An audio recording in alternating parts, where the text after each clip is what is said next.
Hello, noble friends. Welcome to Premier État Philosophy. I'm Dr. Peter Yong, and today I'd like to turn from investigating the doctrines of the Pythagoreans to examining their practices. For Pythagoras did not identify philosophy with a set of abstract doctrines to be grasped by the understanding alone, but with a way of life that purified and strengthened the soul. Porphyry, for instance, describes Pythagoras' account of philosophy as follows, quote, "He cultivated philosophy, the scope of which is to free the mind implanted within us from the impediments and fetters within which it is confined, without whose freedom none can learn anything sound or true, or perceive unsoundness in the operation of sense. Pythagoras thought that mind alone sees and hears, while all the rest are blind and deaf. The purified mind should be applied to the discovery of beneficial things, which can be effected by certain arts, which by degrees induce it to the contemplation of eternal and incorporeal things which never vary. This orderliness of perception should begin from consideration of the most minute things, lest by change the mind should be jarred and withdraw itself through the failure of continuousness in its subject matter." End quote. And a similar account is given by Iamblichus when he claims that, quote, "Pythagoras was the cause to his disciples of the most appropriate converse with the gods, both when they were awake and when they were asleep, a thing which never takes place in a soul disturbed by anger or pain or pleasure, or, by Jupiter, by any other base desire, or defiled by ignorance, which is more unholy and nauseous than all of these. By all these inventions, therefore, he divinely healed and purified the soul, resuscitated and saved its divine part, and conducted to the intelligible its divine eye, which, as Plato says, is better worth saving than 10,000 corporeal eyes. For by looking through this alone, when it is strengthened and clarified by appropriate aids, the truth pertaining to all beings is perceived. Referring therefore to this, Pythagoras purified the dianoetic power of the soul.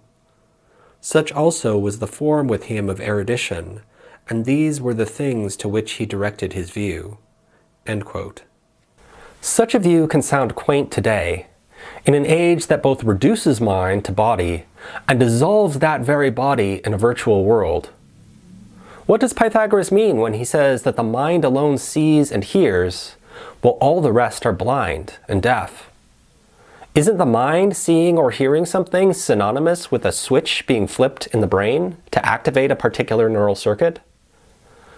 We'll talk more about these issues in later videos when we examine the philosophy of mind, but for now let's consider an example that can help us understand Pythagoras' perspective. Suppose you are going on stage to give an important speech, and you trip and fall. You catch yourself so your hands bear the brunt of the force, but the impact still hurts. You feel the solidity of the floor as your forearms strike it, then a sharp, warm, numb feeling, followed by a slow, creeping pain, and then embarrassment as you realize what has happened. An internal monologue then begins. "You are a failure. No one will listen to you now. You always screw everything up. Why do you even bother trying anything?" Notice first that none of this is straightforwardly synonymous with saying that a particular brain circuit activated. In fact, you most likely don't know what particular brain state you are in at the moment. But this doesn't stop you from talking about your thoughts, feelings, and sensations. If an extraterrestrial craft were to land and an alien were to walk out on stage, scan your brain, and show you exactly what neural circuits were activated, you would most likely be surprised. Yet you would not have been surprised if the alien had informed you that pain hurt or that pain was an unpleasant sensation. Prima facie then, our everyday concepts of thought, feeling, and sensation are not synonymous with the concepts of brain states. Let's return to our example of tripping on stage and feeling embarrassed. What might it mean when Pythagoras claims that the mind alone sees and hears, while all the rest are blind and deaf? At its most general level, the Pythagorean point is that consciousness is the sole locus of all our experience. When I say I have a pain in my hand, it means I am aware of pain as located in my hand. My hand, considered abstractly as a mere material object devoid of consciousness, i.e., as a particular set of representational contents, doesn't, strictly speaking, feel anything. But, more particularly, Pythagoras' point is to call attention to the stable, unchanging character of the observing mind, what later philosophers would call transcendental subjectivity, in contrast to the changing world of experience that confronts it. Suppose our embarrassed speaker were to take a few minutes and to examine his experience. He would note how the initial warm, tingling sensation in his hand slowly transformed into a dull sense of pain. He could feel the initial disorientation and shock slowly change into embarrassment and shame. And he could hear the shift from stunned silence to the progressing chatter of an internal monologue calling him a screw-up and a failure. The experiences constantly change, but beneath them, the subject who is aware of these experiences remains constant. And it is in this realm of constancy that perhaps the truth may reside. The practices of the Pythagoreans were thus designed to strengthen this stable self and to liberate the soul from the delusions of the material world of becoming. Indeed, one could be considered a Pythagorean simply by adhering to these practices.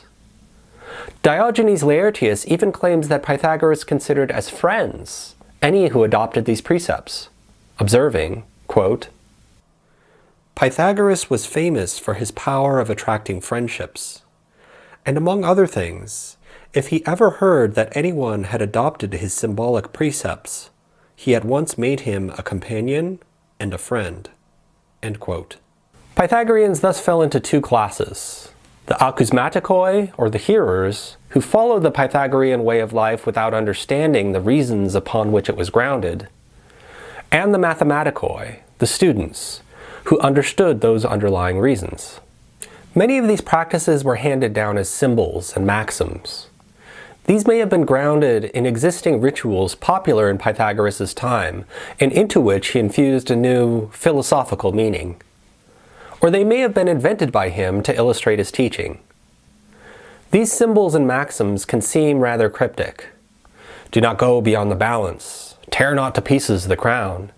Eat not the heart. Do not poke fire with a sword. Do not go by the public way. Help a man to take up a burden, but not to lay it down. Wear not the image of God in a ring. While these precepts do indeed seem perplexing when examined superficially, Pythagoreans assign them a moral meaning that renders them intelligible.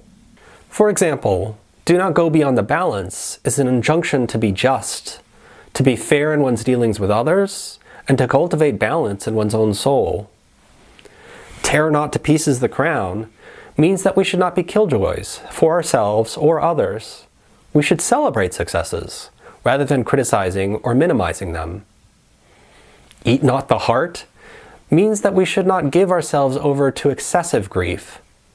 While there is an essential connection between grief and wisdom, as evinced in texts such as Job, Ecclesiastes, and the Iliad, it is nonetheless possible to grieve to excess. These are instances where we feed upon our own grief. Rather than letting it flow, we constrain it and feast upon it so that we can derive a certain kind of pleasure in our melancholy. It is this kind of constrained grief that Pythagoras warns us to avoid. Do not poke fire with a sword means that we should avoid needlessly provoking anger in ourselves or others. Do not go by the public way means that we should avoid the mob and the popular forms of life endorsed by it. Maximinus expresses this sentiment as follows, quote, The Pythagoric letter two ways spread shows the two paths in which man's life is led. The right-hand track to sacred virtue tends. Though steep and rough at first, in rest it ends. The other broad and smooth, but from its crown, on rocks the traveler is tumbled down. He who to virtue by harsh toil aspires, subduing pains, worth and renown acquires. But who seeks slothful luxury and flies, the labor of great acts, dishonored dies." End quote. Similarly, the injunction to help people pick up burdens but not to lay them down instructs us to help people in their quest to become virtuous, and never to aid them in abandoning those aspirations. And finally, the injunction not to wear the image of God in your ring is an injunction to not use the divine for our own devices. Signet rings were used to seal documents and communicate personal authority, so using the image of a god in this way would have been tantamount to using that image for our own agendas. The point here is similar to the Judeo-Christian-Islamic injunction against using graven images and taking the name of God in vain. It is also akin to the Daoist idea of living in accordance with nature. Consider, for example, the story of Cook Ding. Though the story would conflict with the Pythagorean commitment to vegetarianism, it nonetheless shares the overarching concern for not using the divine for our own purposes. Quote, "Cook Ding was cutting up an ox for Lord Wenwei.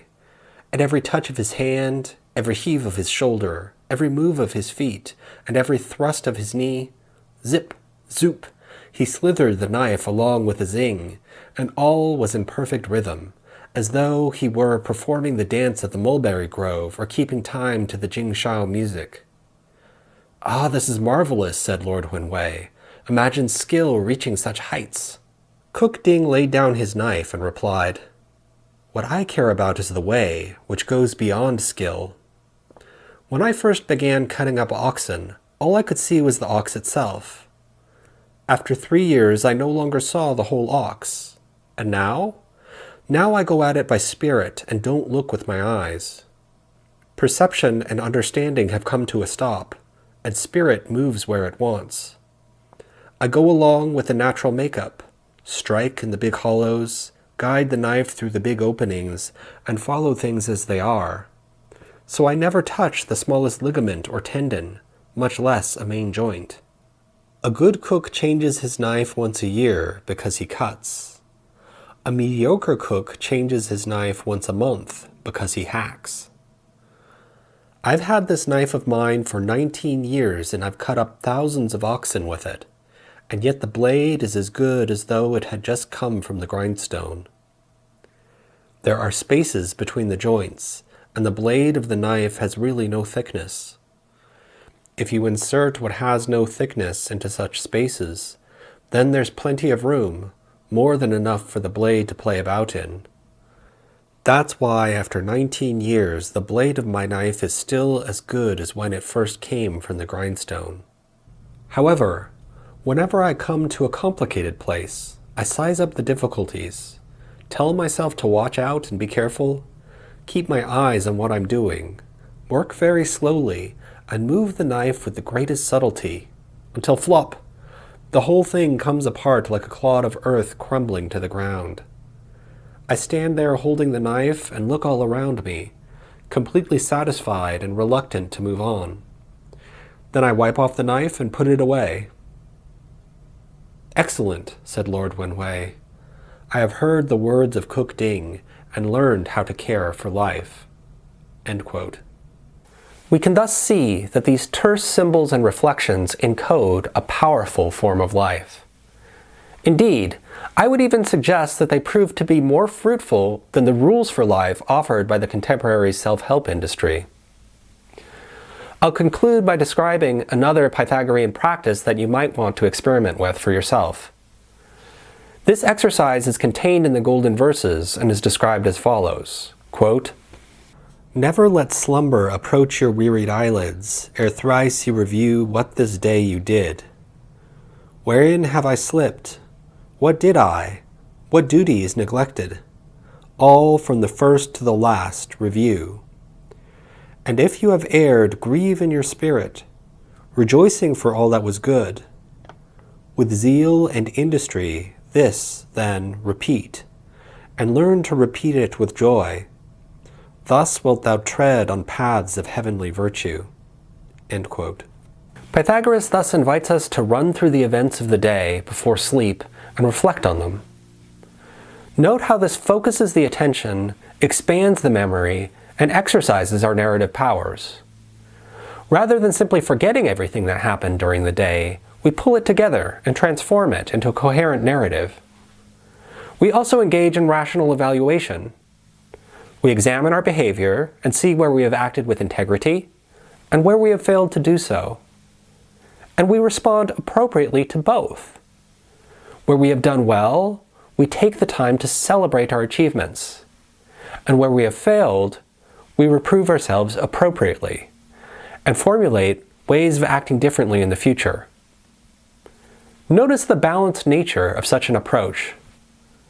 As opposed to the anxious perfectionist who focuses only on his mistakes and wallows in his feelings of shame, the Pythagorean approach allows for reflective action to be taken, and also encourages people to attend to the good they have done throughout the day. As opposed to the gratitude exercises made popular by positive psychology, Pythagoreans teach us to pay attention to both good and bad, and, of the goods focused on, to give priority to those that flow from action and our moral character. For example, rather than merely recording beautiful sunrise in a gratitude journal, the Pythagorean would observe something like, "I took the time to attend to the beauty of the sunrise and to commune with it, quietly listening to what it had to tell me." Rather than chronicling mere events, the Pythagorean celebrates noble actions. In this manner, the Pythagorean life appears to offer a more balanced approach than those on offer today. And in addition to being more balanced, it is also aimed towards a different, more lofty goal. This is expressed at the end of the golden verses. Quote, "Never start on your task until you have implored the blessing of the gods. If this you hold fast, soon will you recognize of gods and mortal men the true nature of existence, how everything passes and returns. Then will you see what is true, how nature in all is most equal, so that you hope not for what has no hope, nor that anything should escape you. Men shall you find whose sorrows they themselves have created, wretches who see not the good that is too near, nothing they hear. Few know how to help themselves in misfortune. That is the fate that blinds humanity. In circles hither and yon they run in endless sorrows, for they are followed by a grim companion, disunion within themselves. Unnoticed, ne'er rouse him, and fly before him. Father Zeus, O free them all from sufferings so great, or show unto each the daimon who is their guide. Yet do not fear, for the mortals are divine by race, to whom holy nature everything will reveal and demonstrate. Whereof, if you have received, so keep what I teach you. Healing your soul, you shall remain insured from manifold evil. Avoid foods forbidden. Reflect that this contributes to the cleanliness and redemption of your soul.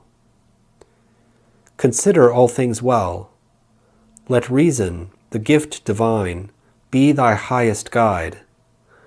Then should you be separated from the body and soar in the ether. You will be imperishable, a divinity, a mortal no more." End quote. This concludes our examination of Pythagoras and the Pythagorean tradition. If your daimon has found the teachings beneficial, please render to the algorithm what is the algorithms by liking, sharing, and subscribing. And render to the divine in you what is divine by turning your mind's gaze to the good and daring to use your own understanding.